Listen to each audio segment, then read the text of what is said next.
Ie, oedd e'n galed, ges i'r anaf cyntaf, ni wedi gadael adre yn 16, wedi wneud y pre-season i gyd, a oedd yna'n really galed, os ni ddim wedi, ni'n mynd o fel ymarfer unwaith dwywaith yr wythnos i, day in, day out, a ti'n really cael ei roi trwy e.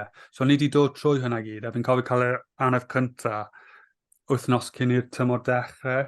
So wedyn, o'n i wedi adeiladu'r momentum yma lan ffitrwydd, a wedyn cael operation o wedyn nôl adre yng Nghaerdydd, ond mewn knee brace am meddwl oedd y tua 5 wythnos. So mae'n galed weithiau, achos ti'n teimlo fel bod ti'n colli'r momentum. Os mae'n galed, mae'n digon caled, mae'n rhywle fel Man U anyway, ond unwaith ti'n dechrau chwarae rhyw fath o catch-up, mae'n just wneud y dasg hynny'n galetach. A fi jyst yn meddwl o'n i bob amser yn chwarae catch-up pan chwarae'n broffesiynol. Fi'n siŵr os o'n i ddim wedi cael unrhyw anafiadau, jyst o ran sail chwaraewyr arall o'n i wedi chwarae gyda.